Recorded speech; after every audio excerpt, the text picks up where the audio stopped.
নামাজ প্রতিষ্ঠা, তারপরে কি যাকাত। সুতরাং এই যাকাত যারা আদায় না করবে, আল্লাহ পাক রব্বুল আলামিন সূরাতুত তাওবার ভিতরে বলতেছেন, ওয়াল্লাযীনা ইয়াকনিজুনায যাহাবা ওয়াল ফিদ্দাতা ওয়ালা ইউনফিকুনাহা ফি সাবিলিল্লাহ ফাবাশশিরহুম বিআযাবিন আলীম।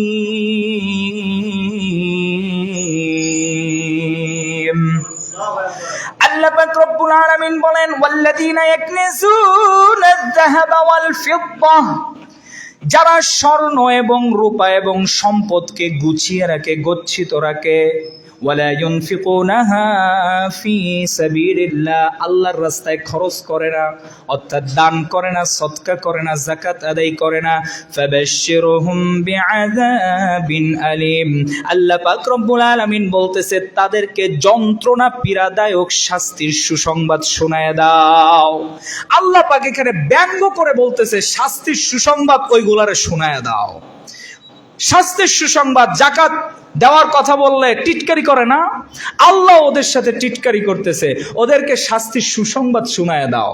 শাস্তির আবার সুসংবাদ হয়? শাস্তির সুসংবাদ হয় না। আল্লাহ পাক ব্যঙ্গ করে তাদেরকে বলতেছে, স্বর্ণ রূপা যারা মজুদ করে রাখবে, যাকাত আদায় করবে না, আমার রাস্তায় খরচ করবে না, তাদেরকে কঠিন পীড়াদায়ক শাস্তির সুসংবাদ আপনি শোনায় দেন।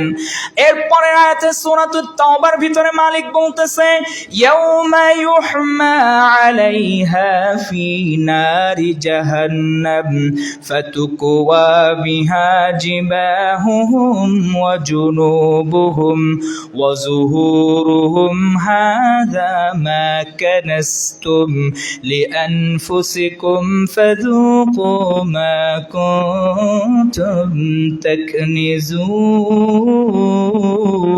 تكنزون। আল্লাহ পাক রব্বুল আলামিন বলেন, ইয়াউমা ইউহমা আলাইহা ফি নারি জাহান্নাম, তাদের এই গচ্ছিত সম্পদগুলো, যেগুলাকে তারা যাকাত দিত না, শুধু ব্যালেন্সের উপরে ব্যালেন্স শুধু বাড়াইতো আর বাড়াইতো, বাড়াইতো আর বাড়াইতো। কিছু ডিপোজিট শাহজালালে করত, কিছু সোনালী ব্যাংকে, কিছু আবার ইসলামী ব্যাংকে, কিছু আবার ওই ইন্স্যুরেন্সে করত, আবার যাকাত দেওয়ার ভয়ে কোটি কোটি টাকার সম্পদ কিনে চকের ভিতরে ফেলে রাখতো।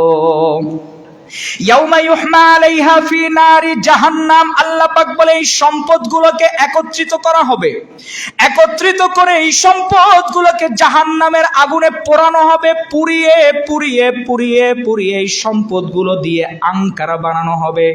আঙ্কারা না, এই সম্পদগুলোকে ফাতুকুয়া মিকুয়া, অর্থাৎ এই সম্পদ দিয়ে একটা ইস্ত্রি বানানো হবে। ইস্ত্রি চিনেন? কি বলেন তো? আয়রন।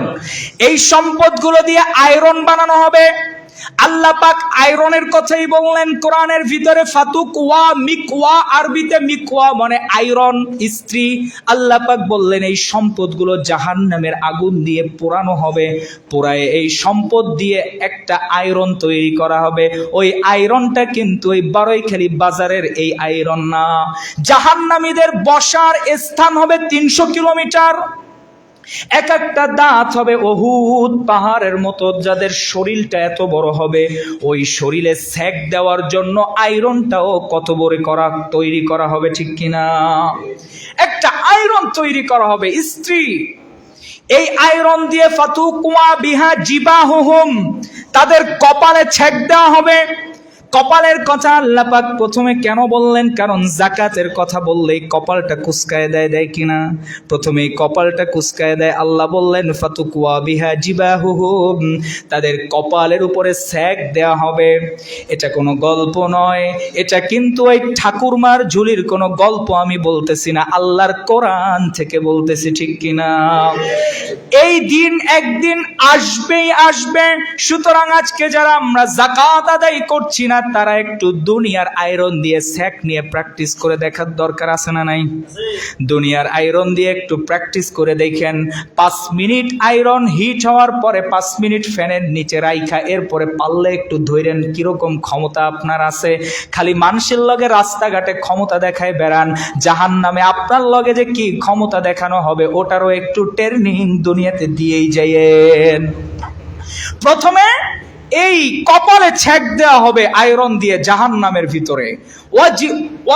ওয়াজিবাহুম, এরপরে এই পাজর, এই পরশদেশ জাকাত হইছে ও হুজুররা কত কিছু কয় দেখ মনে এই পাশ দেখায়। আল্লাহ কোরআনে কেমনে বর্ণনা করছে, 3টা অঙ্গের কথা আল্লাহ বলছে।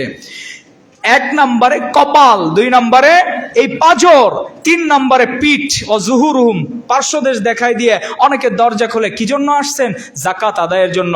ওরা হইছে কত জায়গাতে এরকম আসে, কয় জায়গা দিমু, যান দেখে কিনা। হ্যাঁ, এই আল্লাহ কেমনে আল্লাহ পাক 3 জায়গার কথাই বললেন, দেখলেন? আল্লাহু আকবার। কপাল, এই পাজর এবং পিছন, এই 3 জায়গায় আয়রন জাহান্নামে তার সঞ্চিত এই সম্পদকে জ্বালায় আগুনে আঙ্কারা তৈরি করে, এই আঙ্কারা দিয়ে আয়রন বানানো হবে, একটা ইস্ত্রি তৈরি করা হবে। এই আয়রন দিয়ে তার কপালে ছেক দেওয়া হবে। হাযা মা কানাসতুম হাযা মা কানাসতুম লিআনফুসিকুম। থাকো এবং দেখো কেমন লাগে জাহান্নামে। এই কথাও বলা হবে। জাহান্নামের ফেরেশতারা ছেক দেবে, কপালে ঠাইসা ধরবে আর বলবে দেখ কেমন লাগে। আবার এখানে ঠাইসা ধরবে, আবার বলবে দেখ কেমন লাগে। আবার পিঠে ছেক দেবে, আবার বলবে দেখ কেমন লাগে।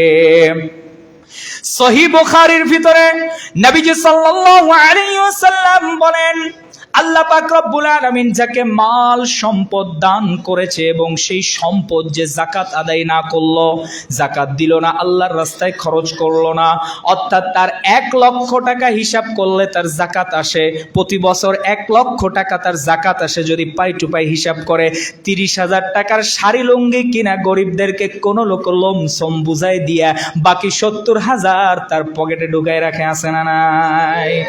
কোন রকম একটু বুঝদায়, ও রোজান তো জাকাত দিই প্রতি বছর, অনেক বিশাল লাইন হয় আমার বাসায়, জানেন না? দেখা যাচ্ছে ওই ডাকাতের হিসাব করলে 50 লক্ষ টাকা ওর জাকাত আসে। 2 লাখ 3 লাখ টাকার শাড়ি সস্তা, 1-150 টাকার শাড়ি, 200 টাকার লুঙ্গি কিনা বিশাল লাইন দিয়ে দেখাচ্ছে অমুক জাকাত আদায়কারী। যমুনা টেলিভিশন, এটিএন বাংলা, বিভিন্ন চ্যানেল পর্যন্ত তার লাইভ কাস্ট করতেছে, সে জাকাত দিচ্ছে। ওরে বাবা, এরকম জাকাত আদায়কারী বাংলাদেশে দ্বিতীয় কেউ আছে বলে মনে হয় না। কিন্তু খোঁজ নিয়ে দেখা যাচ্ছে ওই ডাকাত 50 লাখের মাত্র 5 লাখ জাকাত দিয়েছে, 45 লাখ খাইয়ে ফেলাইছে। হ্যাঁ, এই সম্পদ এই যে 30,000 দিছে, বাকি কত থাকে? 70,000। এই সম্পদগুলোকে জাহান্নামের ভিতরে একত্রিত করা হবে।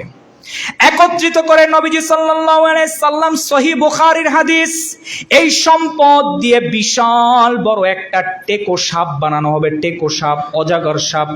টেকো সাপ কেন বানানো হবে? অর্থাৎ ওই সাপের এত পরিমাণ বিষ হবে তার মাথায় কোনো ফসম পর্যন্ত থাকতে পারবে না, এত বিষাক্ত সাপ। এই সম্পদগুলো দিয়ে একটা বিষাক্ত বিশাল অজগর সাপ তৈরি করা হবে, টেকো সাপ। এই সাপ, এদিকে তাকান, এই পায়ের থেকে প্যাঁচ শুরু করবে, পায়ের থেকে প্যাঁচ শুরু করে করে করে করে বুকে এসে একটা চাপ দিবে, আবার এখান থেকে প্যাঁচ দিতে দিতে গলায় একটা চাপ দিবে, গলায় এইভাবে গুল্লি দিয়ে সামনের দিকে আইসা এমনে ফনা তুলবে। এমনে ফলা তুলে বলবে, আনা মালুকা আনা কানজুকা, আমি তোর শাহজালাল ব্যাংকের টাকা, আমি তোর ইসলামী ব্যাংকের টাকা, আমি তোর স্বর্ণ যেটা সারা বছর লুকায় লুকায় রাখতি, যাকাত আদায় করতি না, আমি সেই সম্পদ। আমি তোর ওই জায়গার টাকা, অমক প্রাইস বন্ডের টাকা, আমি তোর ইন্স্যুরেন্সের টাকা, আমি তোর অমকের টাকা তমকের টাকা যাকাত দিতাম, তুমি মনে করতে এটা তোমার সম্পদ। হাযা মা কানাসতুম। আজকে বুঝে দেখ কেমন লাগে এই কথা বলবে, আর বলবে আমি তোর সম্পদ, আর মুখের উপরে সবল দিতে থাকবে। নাউযুবিল্লাহ, মুখের উপরে সবল দিতে থাকবে, আনা মালুক, আমি তোর সেই সম্পদ যেটা জাকাত দিতি না, কষ্টই তো জাকাত দিতে, আমি তোর সেই সম্পদ। বস কেমন লাগে এটা বলবে আর ঠোকর দিবে, বলবে আর ঠোকর দিবে। আল্লাহ পাক আমাদেরকে সহি বুঝ দান করুক। এজন্য এই মাল সম্পদ মালিক আমাদেরকে যা দিয়েছেন, এগুলার মালিক কে আসলে? আমরা এগুলার মালিক না, না, না। এই সম্পদের বিনিময় আল্লাহ পাক জান্নাত ক্রয় করে নিয়েছেন। আমাদেরকে আল্লাহ পাক 1 লাখ টাকার ভিতরে 97,500 টাকা আমাদেরকে ব্যবহার করার অনুমতি দিয়েছেন, 2500 টাকা আল্লাহর রাস্তায় দান করার জন্য বলেছেন। সুতরাং এভাবে আমরা আমাদের যাকাতগুলোকে পাই টু পাই ইনশাআল্লাহ আদায় করব তো ইনশাআল্লাহ।